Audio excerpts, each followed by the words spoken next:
হরে কৃষ্ণা। বন্ধুরা কেমন আছেন? আশা করি সকলে ভালো আছেন এবং সুস্থ আছেন। ছোটো থেকে ভালোবাসা বড়দের আর বৈষ্ণব ভক্তগণকে আমার কোটি কোটি প্রণাম। আজকের এই ভিডিওটি হতে চলেছে যে পাপমোচন একাদশী। পাপমোচন একাদশী কবে, তার সময়সূচি, কেউ যদি পালন করতে না পারে তার কি উপায়, কিভাবে পালন করবে, সেই সব কিছু নিয়ে আজকে আমি ভিডিওটি করতে চলেছি। এই ভিডিওতে সব কিছুই বলবো। তার আগে আপনাদেরকে একটা অনুরোধ, ভিডিওটি শেষ পর্যন্ত দেখতে থাকুন। আর যদি ভালো লাগে আমার চ্যানেলটিকে সাবস্ক্রাইব করে পাশে থাকা বেল আইকনটি প্রেস করে দেবেন নিত্য নতুন ভিডিও নোটিফিকেশান পাওয়ার জন্য। আর সকলে কিন্তু কমেন্ট বক্সে হরে কৃষ্ণা লিখতে কেউ ভুলবেন না। তাহলে এবার ভিডিওটি শুরু করা যাক। সকলে এই একাদশীকে বছরের সর্বশ্রেষ্ঠ একাদশী বলেই গণ্য করে থাকে। এই একাদশী পালন করলে 7 জনম পাপ থেকে মুক্তি পাওয়া যায় বলা হয়েছে। এই একাদশীর দিন বিষ্ণুর চরণকে ভক্তি ও নিষ্ঠা সহকারে যদি 2টি তুলসী পাতা তার চরণে অর্পণ করা হয় তাহলে সকল পাপ থেকে সেই ব্যক্তি মুক্তি হয়ে যায়। তাই জন্য এই একাদশী সর্বশ্রেষ্ঠ অন্তশ্রেষ্ঠ একাদশী হিসেবেই পরিচিত। পাপমোচন একাদশী কবে কখন পড়েছে, কিভাবে এই একাদশী পালন করবেন, কোনো কারণে যদি এই একাদশী পালন করতে না পারেন, এই কোনো কাজটি আমাদের করা প্রয়োজন, আমরা এই শ্রী বিষ্ণুর কৃপা পেতে সক্ষম হতে পারি। পঞ্জিকা অনুসারে এই বছরে একাদশী 1430 বঙ্গাব্দে 2024 সালে পাপমোচন একাদশী পড়েছেন আগামী 22শে চৈত্র 5ই এপ্রিল শুক্রবার দিনে। এই একাদশী তিথি আগের দিন 21শে চৈত্র বৃহস্পতিবার 11:52 থেকে থাকছে, যা থাকছে পরের দিন পর্যন্ত 22শে চৈত্র সকালে 9:43 পর্যন্ত এই একাদশী উপবাসটি থাকছে। একাদশী উপবাস সম্পূর্ণ করার পর পরের দিন পারণ ক্রিয়া করতে হয়, কারণ উপবাস ভঙ্গ করতে হয়।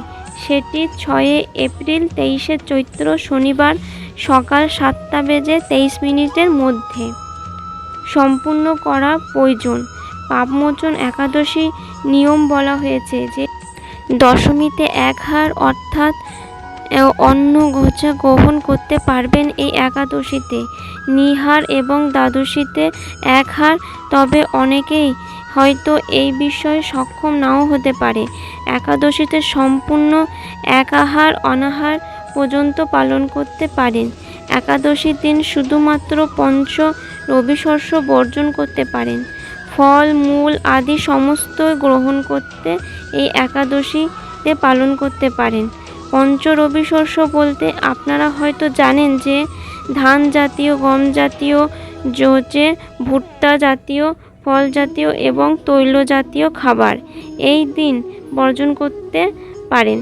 যারা এই একাদশী পালন করতে কোনো কারণে যদি পালন করতে না পারেন, তাহলে আপনারা সেই দিন সাত্ত্বিক আহার করতে পারেন। সাত্ত্বিক আহার করে সেদিন শ্রীকৃষ্ণ শ্রী বিষ্ণুর পুজো করতে পারেন।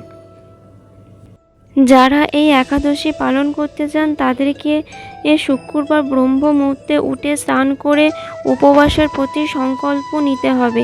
তারপর শ্রী বিষ্ণু পূজা শুরু করতে হবে এবং শ্রী বিষ্ণুর পূজার উদ্দেশ্যে ধূপ, প্রদীপ, চন্দন, ফুল, ফল, ভোগ ইত্যাদি অর্পণ করুন। আর কিছু অর্পণ করুন বা নাই করুন, কিন্তু অবশ্যই তুলসী পাতা নিবেদন করতে ভুলবেন না একদম, কারণ এই একাদশীর প্রাধান্য অঙ্গ হচ্ছে তুলসী পাতা। কারণ আপনি যাই করুন না কেন সেদিন শ্রীকৃষ্ণকে তুলসী পাতা অর্পণ করতে ভুলবেন না, কারণ তুলসী পাতা আমাদের পাপ মোচন করতে আমাদেরকে সাহায্য করে। তাই তুলসী পাতা অবশ্যই ভক্তি সহকারে, নিষ্ঠা সহকারে শ্রী বিষ্ণুর চরণে অর্পণ করতে একদমই ভুলবেন না। যারা এই একাদশী পালন করতে পারছেন না তাদের উদ্দেশ্যে বলা যে কিছু হোক আর না হোক, স্নান করে ভক্তি সহকারে শ্রী বিষ্ণুকে পুজো করে তার 2টি চরণে 2টি তুলসী পাতা অর্পণ করুন, তাহলেই সমস্ত কিছু সার্থক হবে। আপনার পাপমোচন একাদশী আপনার সার্থক হবে। কিন্তু আপনি আগের দিন সাত্ত্বিক আহার করবেন, সেদিনও কিন্তু সাত্ত্বিক আহার করবেন, তাহলে আপনি সেই ফল লাভ করতে পারবেন। যত পারবেন শ্রীকৃষ্ণ নাম জপ করবেন, কারণ কৃষ্ণ নামেই আমাদের সমস্ত পাপ মোচন হয়। হরে কৃষ্ণা, রাধে রাধে।